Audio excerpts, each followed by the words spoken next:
Teachcat MTV inokupa inyaya dzakasiyana-siyana dzinoitika mumatunhu atigere neakatikomberedza, dzinotyisa, dzinofundutsa, dzinokatyamadza pamwe chete nedzinosetsa. Kuti musarasikirwe nenyaya idzi, munoenda pa YouTube channel yedu Teachcat MTV, mondo subscribe ipapo, musakanganwe kulaika pamwe chete nekushare, musazokoshiwe kupfanya kabhatani ako ndokabheroka kuitira patinokanda chinopisa munoyeuchidzwa. Teachcat MTV tinodzifambira.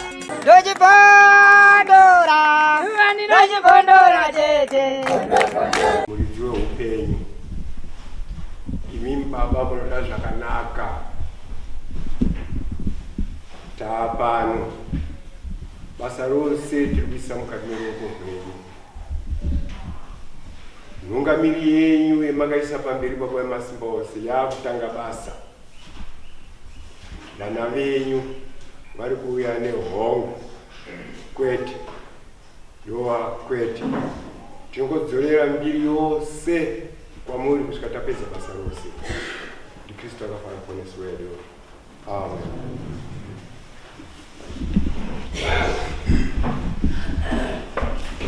Munofara kuziva kuti dare rakamira sei pano. Rakamirirwa wemhuri yaMambo Mutasa vanosanganisira baba Sakupanya, Wachimbadzwa, Wachakanyuka, Wakadzima, Chimuriwo, Mukanda, Mukukudzi, Pafiwa, Ndorikanda, Chakaambeni, Charumuka naZiteya. Vamwe vacho murungoona havasati vasvika asi vachatijoina mukufamba kwenguva. Uchinge wadaidzwa zita rako, usarambe wakanyarara, daira kuti tizive kuti wauya uripo. Saka unodaira, ukasadaira nyaya yako inozopushirwa kuenda kwekupedzisira, iwe wanga wasvika in good time. Kana wadaidzwa unotoreswa mhiko, waakupa umboo hwako unotanga nekuti pamusoro ichangamire. Zita rangu ndini nhindi, wotaura nyaya yako. Mukutaura umu hamudiwi kunyepa imhosva, unosungwa ngemutemo. Saka ngatitaurei chokwadi uye tongoramba tiri pamadetails enyaya tisingatendereri uko nekuko. Kune vanhu vakambofaindiswa munyaya dzapfuura. Mafaindi iwawo zviri kukurudzirwa kuti ngaabhadharwe. Hezvo gore rapera mafains ngaabhadharwe. Kune vanhu vanoda kuona mambo, vamwe vanongouya voerekana vasvika mambo achakatorara, vanhu vauya hazvina kutaurwa. Zamai kubhuka kuti ndinodawo kuona mambo, moona kuti munokwanisa kumuona here musiyo kana kuti mopuwa rimwe zuva ndava mambo. Vanowandirwa nezvekuita. Musi wedare tinokurudzira kuti usave nenyaya dzinombotanga dzauya kuti mambo wachikumbawo munhu osvika kuti ndinewo kanyaya kangu hakatore nguva. Musi wedare hakuna nyaya dzimwe dzisiri dzedare rino dzinombotariswa namambo. Saka tigare tiri kuzviziva izvozvo mazvita.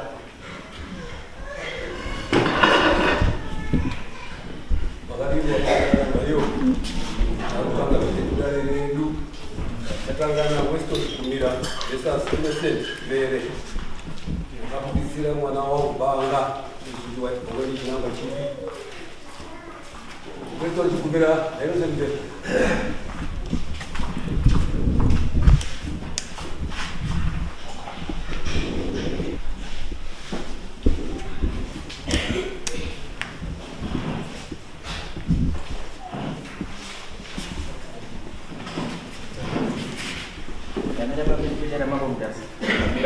pamberi pendaro raMambo Mutasa. Zvese zvandichataura ndikanyepa ndicharaswa nemunhu. Mwari ari mubatsiro. pamusoro Mambo Mutasa. Zita rangu ndinonzi Weston Chitumira. Ndine mwana ane 13 years mukomana akabva kupedza grade 7. Mwana uyu akaenda kumusha kuholiday patiri kumirira kuti zvikoro zvivhurwe tione kuti aende form 1. So ari kumusha ikoko pakaita mombe yepanext pedu yakadzipwa nemengo ichibva yafa. Saka ipapo hapana vanhu vakuru epo pamusha ipapo. Vanhu vakuru vari kune rimwe side, rimwe divi revillage rimwe chete. So akauya pamba pedu achikumbira mukomana lepo anonzi Sahumani kauya naye. Achikumbira kuperekedzwa kumusha kune vanhu vakuru kuti anozivise nezvemombe yakanga yafa. So akapiwa mukomana wangu kuti amuperekedze nekuti ndo aiziva uyu mukomana wepanext uyu anga ari munyowani haazivi kuti village rakamira sei. Akapiwa mwana wangu iye mukomana nemumwe zvemwana ari kugara pamba pedu akatanga kuti form 1 gore rinouya kuti vamuperekedze. Vari munzira kuenda ikoko vachingopfuura pamatakishop ari panzvimbo inonzi Garitsindike. Pakauya mukomana anonzi Innocent wekwamvere.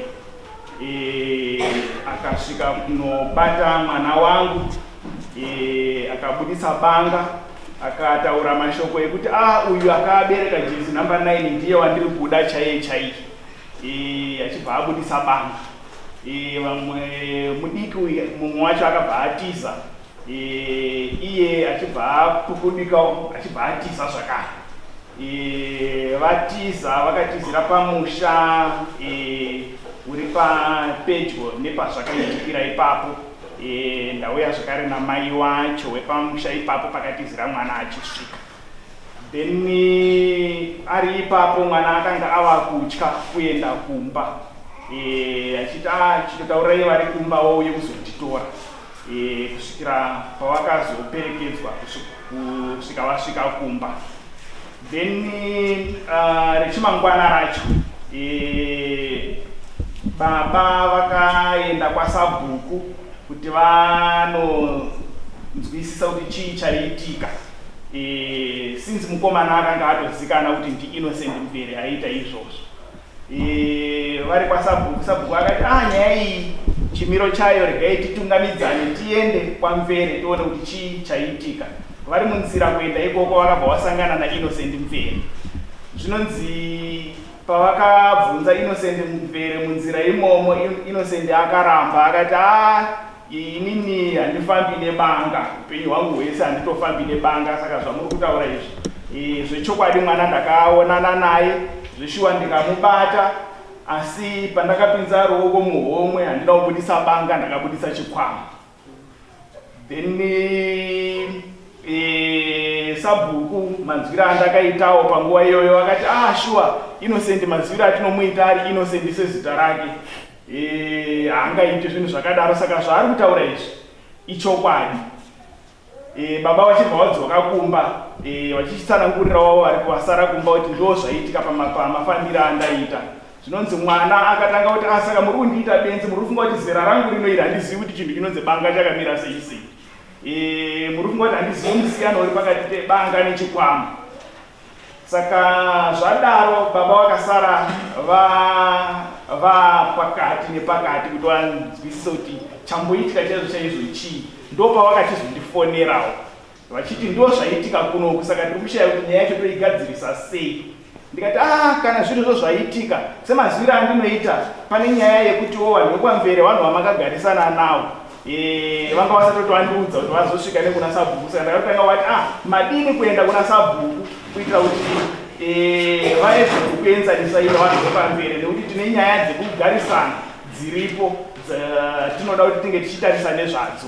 Akati aiwa kwaSabhuku kwauri kutaura ndatobvako, haundikundi kuziva kugara kweparuzevha baba. KwaSabhuku ndabvako, asi patadza kwaSabhuku tatadza kuwirirana pachinhu 1 nemukomana iyeye, nekuti mukomana ari kutaura kuti inini handifambi nebanga, mwana ari kuti aiwa ndakabudisirwa banga, ndakariona banga. Saka ndopasara nyaya yedu iri stickly. Ndikati saka chimbondipa iwo nditaure naSabhuku. Foni yaSabhuku yanga isiri kuita through. Saka baba wakabva vaenda kumba kwaSabhuku, vakafona varipo, ndikataura naSabhuku ranga rari chimangwana racho. Sabhuku wakati ndakazosarawo ndikaita ma-investigations angu. Zveshuwa ndakaona kuti mukomana anga achinyepa. Akabudisa banga zveshuwa. Saka zvaari kutaura kuti zuva iroro anga asina banga, akaswera achitenderera pamashops, pamatuckshop ari ipapo, ane banga raakanga anaro raanga achibudisa. Saka nekuda kwekuti inini Sabhuku akandirambira, handina zvinhu zvandichagona kuita kunze kwokuti ndautongosiya zvenyaya yacho mumaoko mako kuti wochitsvaga kuti unozviita sei. Ndokuzouyawo kwandakaita kunoku ndichida kuti ndibatsirwe, nekuti banga maziviro atinoriita chinhu chisina kumira zvakanaka, uyezve chinhu chinogona kukuwadza, chinhu chinogona kushandiswa zvemune zvechiwanhu. Handizivi kuti apa banga iri pamwana wangu raakazotaura achiti mwana akabereka jezi namba 9 ndiye wandanga ndichida achibudisa banga, ranga tichida kushanda pazvipi zvacho. Then ndauya kuzomangara nyaya, masamonzi asevhiwa, ndakazofonerwa nehanzvadzi yaInnocent achiti ndine nyaya iri kunoku, ndakanonoka kuinzwawo kuti ndo zvaitika. Saka ndasvika kumusha, ndiri kuti madini kuuya titaurirane pakugarisana, hazvizonyatsi kuita zvakanaka kuti tinge tichiendesana kumatare. Ndikati sekuziva kwandinoita zveshuwa, nyaya dzakadai dzaida kuti sevanhu vanogarisana tinge tichinzwisisana. Ndosaka takatotora initial step yekuenda kwaSabhuku, tanga tichitotsvaga kugarisana sekutaura kwamuri kuita, asi makatadza kucomplya nekuitawo cooperate. Ndosaka takazoendesa nyaya mberi. Saka inini kana pane zvimwe zvamuri kufunga zverudzi irworwo, ndinokurifeyai back kuna Sabhuku ikoko kuti mudzoke kuna Sabhuku, ndozonzwawo zvakubva kuna Sabhuku. Then vaenda kuna Sabhuku, ndakazonzwa vakundifonera zuva rimwe chete, vari kuti tatotorana naSabhuku taapamba pei kuti tinge tichitaurirana. Ndikataiwa panda kurifeyai kwaSabhuku, nyaya yanga isiri yekuti muende kotora Sabhuku muuye naye kumba kwangu, asi yanga iri yekuti imimi muchiende kwaSabhuku since manga mukutadza kucooperata zvakanaka naSabhuku. Izvozvi maakuyazve nemunhu akabuditsira mwana banga pamba pane mwana iyeye zvakare, muri kutowedzera kutraumatiza mwana.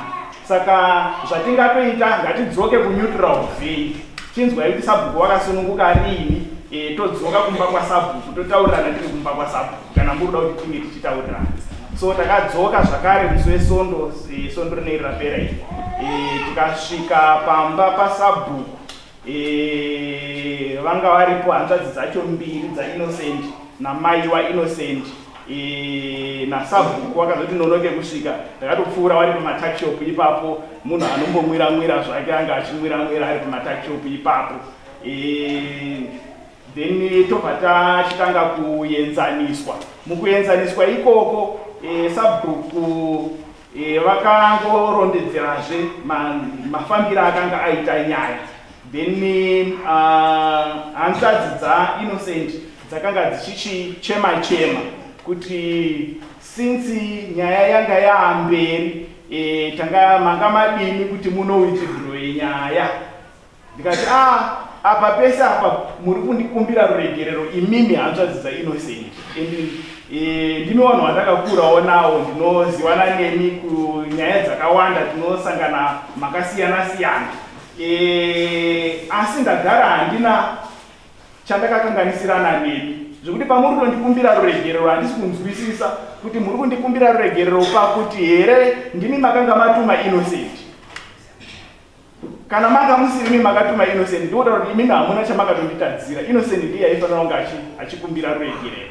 Ndataura izvozvo, Innocent ndopaakazouya akati ndiri kukumbira ruregerero zveshuwa. Ipapo ndopaakazobvuma kuti zuva iroro zveshuwa ndakabudisa banga. Sabhuku akati kana wakabudisa banga racho ngatibva tariona seumbowo hwekuti shuwa une banga rawakabudisa. akaramba kubudisa banga iroro.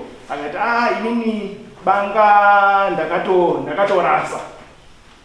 Ndakasara zvenda kuti sure pekutanga akaramba kuti akabudisa banga, pechipiri akubvuma kuti akabudisira mwana banga, asi banga racho akabva aenda kunorirasa. Kwandiri zvakaita sekungoti akudistroya evidence. Zvakuita sekungoti pane zvaakaita izvo akaita achiziva achida hake. Handina kuzozvinzwisisa futi zvakare, asi ndakaramba ndichizonyengetedzwa kuti ndiwithdrawe nyaya tipedzere pakutaurirana. Asi chakaita kuti ndizorambe ndakashinga kuti aiwa nyaya yangu ndoda kuti inzwikwe namambo Mutasa ndechekuti ndakaona ndiri kutaura nevanhu vari kunegotiata in bad faith, wanga wasiri kubuda pachena, wanga vari kutamba mamwe makadzi avo ari paditi.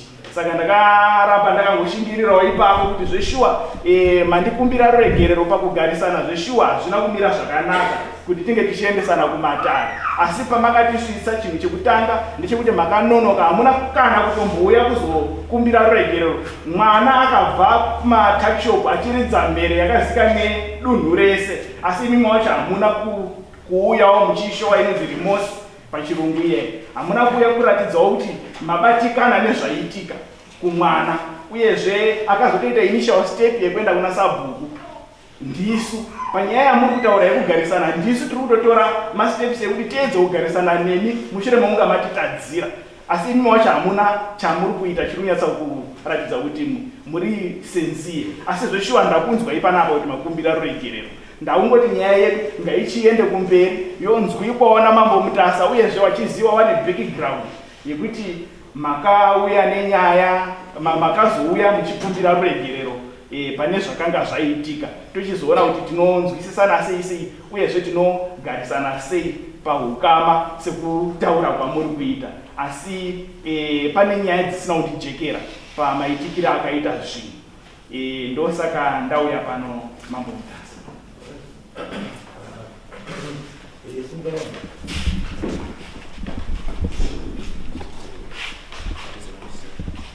Damira pamwe pedera mambo Mutasa. Damira pedera mambo Mutasa. Jesu ndio chokwadi. Ndio chokwadi. Pachera sone mosha. Marari patsiro. Pamusoro mambo ndio twayimuseni mberi. Nyaya yakaitika mambo nje kudai. Ndaibva kubasa. Nakanonoka kubva kubasa ndiracho. Kubasa basa. Bora okay. Ndotoro kuti zvatoda Akaburitsira Mwana Ane Banga. Chokwadi tu kana kuti ndizvo ere banga wakaburitsa ere? Right mambo, ni banga nanjina ndakaribata. Asa anakubuditsira mwana. Kana wakaribata ndizvo. Ndizvo. Kana wakaribata ndizvo wakaburitsa. Ndizvo mambo. Ndizvo. Saka yaina dini mbanga wakaburitsa. Ndizvo. Saka isusu nyaya yemamiri yakaita ndekuti issue yenyu sino customer kana kudzidzisa it's not banga is considered a dangerous weapon chisingafaniri kufamba nacho in public. Kune mutemo uriwo mumapurisa wekuti ukaoneka uine chinhu ichocho une mhosva yekuti you are found in possession of a dangerous weapon. Saka kana zvakadaro nenyaya dziri mhondevharo dzekuurayiwa kwevanhu, dzekuurayiwa kwewana, dzekuurayiwa kwewana zvinoita kuti vanhu vafungire zvakawanda kuti intention yako yanga iri yechii, because iwe ukazvisawo kuti ndiwe baba wemwana uya ari kudzambira nakudziwa banga ndimwana. Intention yekubudisa banga kumwana asiri nezera newe, wausinoonetsana naye, haunoonetsana baba wacho, haunoonetsana naye, haunoda sei, what was your intention? Anoziva intention yako ndiani? Ndiwe. Asi isusu we are not dealing with that issue. Tiri kungotaura kapicha kekunze kemagarisirano ewanhu. Nyaya dzakaita senge idzi hadzipedzwi nekutaurirana makagara pasi pemuti, hadziiti because hamuna chamune masoro. Panodai deterrent measure chekuti iwe mangwana uzive kuti banga rifambi navo. Kana ndichifamba nebanga ndinenge tapara mhosva yakati. ende dare rino iri manje harisina pajurisdiction na rekuti ndikutonge kuti wabudisira munhu chii Banga makaisa police report hatina kuisa police report takatangira kuno tiri kuedza kuti opa kugarisana kwedu uyezve changamire ndaida kuti pane zvinofanira kubva zvajeka patakaenda kwasabhuku hanzvadzi dzaInnocent dzakati isusu tinewo nyaya yedu ndosaka tiri kuti dai tagona kunzwisisana mukagona kutiregererawo mukakuti tinewo nyaya yedu semhuri yatoda kuti tiedze kugadzirisa iri maererano nebanga iri nekuti mwana wako iwewe akazotopinda hake mucrossfire asi banga iri rakanga ratengwa richida kutouraya munhu chinangwa chebanga changa chiri chekuuraya munhu asi munhu anga achida kuurayiwa anga ari munhu wehukama saka tichada kuzozigadzirisa nyaya idzodzo kana dzenyu idzi dzapera ndosaka ndati banga is dangerous chief. People, we should not be carried around in public. Ukabatwa uine banga mapurisa mtemo uripo. Saka ndosanda kana mamusina kusa police report endai muise police chief report and mimi as guardian wemwana mwana is a minor hapana kumira mukoti akazomirira asi mimi parent ndimenda nemwana mwana unotowa statement motowa statement nyaya yohandliwa nechi nemapurisa because it's no longer customary, it's now criminal. And dare rino haristorina jurisdiction because this issue is now criminal.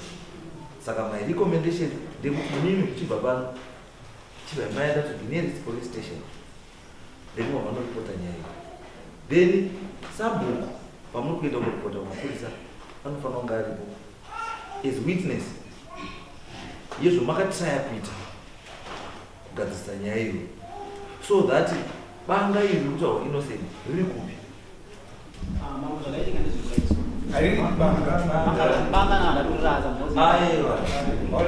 wakarasa. What was the reason why wakarasa? Angakatoshokeka mambozi nangasafamila msonja ndipana ukashokeka hazvirevi kuti unobva wabvisa musoro wako ubva warasa. Ukashokeka unongoshokeka ubva wadzoka futi bekuita munhu anoma. Saka iwo chakakushoka chii kuti wamboende banga rako iwewe? Chakakushoka chii chabva chazoita kuti uraswe banga rako? Ndati iwewe wakashokeka banga ngerako ashokwa futi ndiwe chachakushoka chii iwewe wakabata banga rako banga risiro munhu nderako kuti uri kurisa ufamba ukaripurisa what was the intention and intention iyoyo ndiyo yakazokushoka iwe uri pache zvako kuti pei pamuda kutobatsirwa kuti unitone mweya uri mauri wakati uende kutenga banga saka mweya unofanira kubatsira. Saka what is important is for you to say the truth kuti no sekuti wanakuwa kuti zveshuwa banga nhandina anditi wanga uinaro asi what was the intention yekuti ubudise banga uchibudisira mwana uyu mwana akanga akanganisa chii izovachakuzvinzwa nyaya iyi criminal imi michibva ipanaro banga endai motese moripoti nyaya iyi kumapurisa mapurisa oita sei